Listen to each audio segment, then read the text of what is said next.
l'enjeu numéro un, le principal, celui qui constitue une révolution, je crois, sans exemple dans l'histoire des médias, c'est le digital, en anglais, le numérique en français. On a vu ça sur l'industrie de la musique, on le voit maintenant sur l'industrie de la presse, on le verra demain sur l'industrie de la télévision et les radios. La révolution numérique transforme radicalement notre univers parce que la façon dont on construit l'information se modifie radicalement, apparaissent de nouveaux sites, de nouvelles façons de produire de l'information, la façon dont on consomme l'information change, le consommateur est roi, il choisit ses sujets, le modèle économique est transformé, il y a l'irruption massive du gratuit face au payant, la publicité est en train de muter, et bref, vous le voyez, tous les éléments du jeu sont en train de se transformer. Et on voit à peu près ce que va être l'avenir, le coup d'après, on imagine ce que ça pourrait être, mais en revanche, le chemin qui nous y conduit, lui, reste pour l'instant incertain.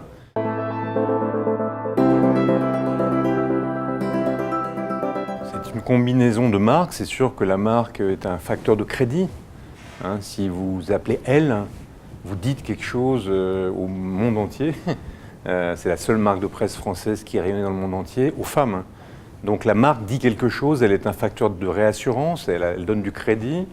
Les contenus sont un puissant levier aussi, parce que les gens consomment des contenus malgré tout, consomment de l'information. Et donc les équipes qui produisent ces contenus, notamment de qualité, sont des éléments décisifs de la bataille qui s'annonce, mais c'est nécessaire, c'est pas suffisant. Il faut maintenant de la technologie, il faut du marketing, il faut des supports différenciés, il faut une stratégie complexe, complète. Et c'est ça que les médias sont en train d'inventer. On aura, pour le dire autrement, on aura des contenus, mais ces contenus vont toucher leurs audiences, leur public, d'une manière beaucoup plus complexe, complète, instantanée, multi-support qu'auparavant. Et c'est ce monde-là qu'il faut inventer.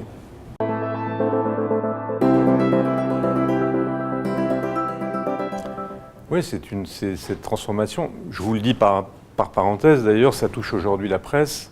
La transformation des méthodes de travail, ça va toucher toutes les entreprises.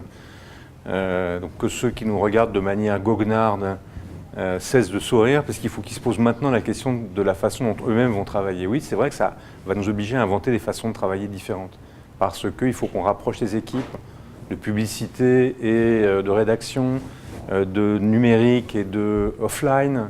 Il faut qu'on ait des modes de fonctionnement qui soient beaucoup plus rapides, beaucoup plus innovants, beaucoup plus agiles que par le passé. Bref, la start-up qui était un challenger des grandes entreprises devient un modèle de fonctionnement. Parce qu'elle est capable, elle, de créer de la motivation, de l'efficacité, de la rapidité, de l'innovation. Et nous aussi, il faut qu'on fasse ça. Donc là, c'est plus la révolution digitale du point de vue des médias, mais c'est la révolution digitale du point de vue des entreprises. Comment transformer des grandes entreprises en grosses start-up ou en archipel de start-up, c'est la question qui nous est posée. Elle est posée aux médias évidemment, mais à mon avis, elle sera posée à l'ensemble des entreprises.